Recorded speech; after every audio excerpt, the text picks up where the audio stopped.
우크라이나와 러시아와의 전쟁으로 국제사회의 국방력 강화에 대한 관심이 증가하고 있습니다. 이 같은 국방력 강화에 대한 관심이 한국산 무기에 쏠리고 있습니다. 최근 폴란드 국방부가 한국에서 대규모 무기를 도입하겠다고 발표했습니다. 폴란드 국방부 대변인은 폴란드 현지 언론과의 인터뷰에서 왜 한국에 무기를 도입해야만 하는지에 대한 이유를 다음과 같이 밝혔습니다.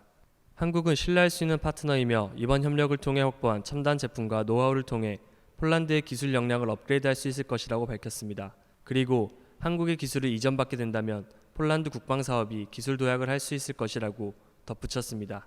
이후 왜 K2PL 전차와 FA-50 전투기를 선택했냐는 폴란드 언론사의 질문에 대변인은 K2PL 전차는 현재 운영 중인 레오파드 전차보다 뛰어나며 FA-50은 F-16과 큰 차이가 없다고 밝혔습니다.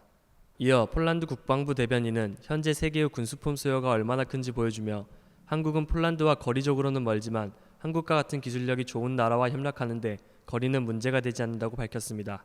또한 한국의 K3 차기 전차와 KF-21 도입 협력을 원하고 있으며 K9 자주포와 크랩 자주포, 최신 레이더 장비의 추가 도입을 원한다고 밝혔습니다. 폴란드는 러시아와 거리적으로 가까워 나토에서 러시아 서진을 막는 최전방 전선을 막고 있습니다. 유럽 국가들이 군축을 하는 동안에도 꾸준히 군비를 늘려왔으며 GDP 대비 2%를 국방비로 사용하고 있습니다. 폴란드 국방부 대변인은 한국의 군사 무기를 수입하면서 이를 5%까지 늘릴 계획이라고 밝혔습니다. 하지만 폴란드군의 주력인 육군은 좋지 않은 상황에 놓여 있습니다. 주력인 기갑부대는 소련산 T-72 계열과 독일산 레오파드2 전차가 혼재된 상태로 운영 중에 있습니다. 즉, 보급과 정비에서 난점이 많을 수밖에 없습니다. 그래서 폴란드 국방부는 T-72 계열 전차들을 2018년까지 전부 퇴역시키고 레오파드2 계열 전차로 단일화시키는 작업에 착수했습니다. 하지만 정작 레오파드 전차의 생산국인 독일이 충분한 수량의 전차를 생산하지 못하고 있습니다. 그래서 폴란드의 레오파드2 전차 수급에 문제가 끊이지 않는 상황입니다. 앞서 제기된 폴란드가 처한 상황들은 폴란드가 왜 한국산 병기에 관심을 가질 수밖에 없는지를 보여줍니다. 기존 폴란드군이 운영 중인 구형 레오파드2는 생산 라인이 닫혀 업그레이드 비용이 전차를 새로 만드는 비용과 큰 차이가 안 나고 그나마도 납기 일은 기약도 없습니다. 반면 한국의 전차 흑표는 생산 라인이 살아있어 신속한 공급이 가능하다는 장점이 있습니다. 반면 장갑차 역시 한국산 K808을 직도입하거나 이를 기반으로 공동 개발을 추진해 우수한 보병 전투 차량을 낼 수도 있습니다. FA-50 도입 역시 비슷한 이유 때문입니다. 현재 폴란드가 보유한 F-35 전투기 32대의 성능은 우수하나 운영 비용이 매우 비쌉니다. 그리고 겨우 32대로는 평시 초계나 전투시 요격 임무를 전부 소화할 수 없는 수량입니다. 서구권 국가들이 멀티롤 파이터로 많이 선택하던 F-16 전투기는 F-16V에 이르러서는 더 이상 저렴한 전투기가 아니게 되었습니다. 심지어 F-16V는 폴란드군에선 초음속 훈련기 임무도 겸업하고 있어 이쪽도 과부하 상태입니다. 하지만 더 사려고 해도 중고 매물조차 없는 상황입니다.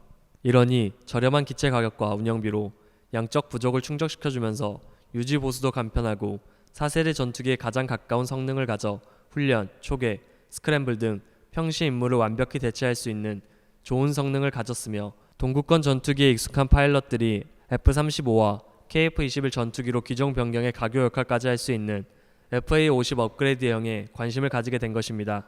폴란드는 한국산 무기를 약 25조 원가량 선구매하겠다고 발표했습니다.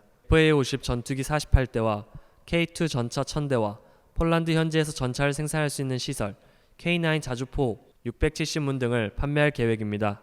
특히 K2 전차는 당초 계획한 구매 수량에서 300대를 추가해 현재 체결된 단일 무기 수출로는 역대 최대 규모로 밝혀졌습니다.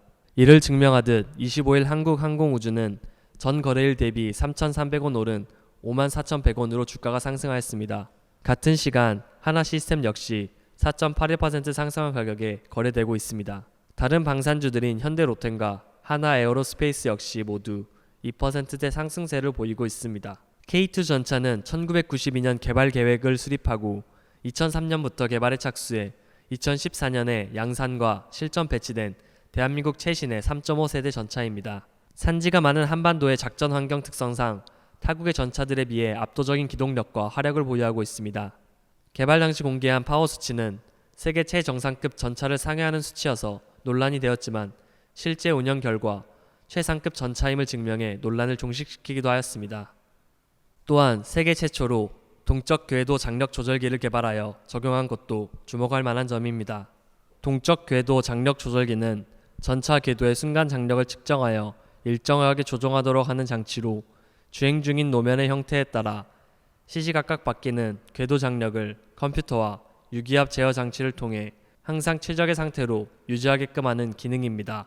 실제로 연구 개발자들이 궤도를 억지로 벗겨내려고 온갖 노력을 했지만 실패했을 정도로 상당한 수준의 신뢰성을 확보하고 있습니다. 상정 불가능한 수준으로 궤도가 완전히 이단되지 않는 이상 궤도가 이탈되는 경우는 없다고 합니다. 다른 특이점으로는 자동 장전 장치를 채용하여 수송 장전을 해주어야 하는 탄약수가 필요 없고 1분당 최대 10발 이상이 장전이 가능합니다. 그리고 수심 4.1m까지 도하가 가능합니다. 표적 획득 능력과 차체 방어력이 뛰어나 조정수의 생존성 또한 높다고 평가받습니다. 고각 사격이 가능하며 자체 센서로 적을 감지하는 공격 지능탄을 탑재할 예정에 있어 전차의 최대적인 헬리콥터를 상대로도 어느 정도 싸울 수 있는 능력을 갖추고 있습니다. 연교차가 크고 산악 지형과 강이 많은 한반도의 극한의 작전 지형에서 안정적인 운용이 증명되었으며 화력과 방어력 그리고 효율성이 증명된 탓에 K2 전차는 튀르키예와 오만, 노르웨이, 폴란드, 이집트, 인도, 슬로베니아 등 여러 국가들의 러브콜을 받고 있습니다. FA-50은 초음속 다목적 경 전투기로 미국의 로키드 마틴사의 T-50 골든 이글을 기반으로 제작된 한국의 전투기입니다. 주로 근접 공중지원과 공중전을 임무로 맡고 있습니다. FA-50 전투기는 낮은 ing면 하중을 확보하고 양력 효율 향상에 중점을 두어 코너시 발생하는 감속 비율이 낮고 순간 선회율이 매우 우수하다는 평가를 받고 있습니다. 또한 전자장비의 수준도 우수하다고 할 수 있습니다. 특히 소형이면서도 다재다능한 멀티모드 레이더를 기본으로 장착하여 전투기로서 기본적인 상황 인식 능력과 중거리 공대공 전투 능력을 확보하였다는 점이 주목할 만합니다. 현재 한국뿐만 아니라 필리핀, 이라크, 폴란드 등 다양한 국가에서 운영 혹은 운영 예정 중에 있습니다. 지금까지 한국의 방산 산업이 세계의 이목을 집중시키고 있다는 뉴스였습니다.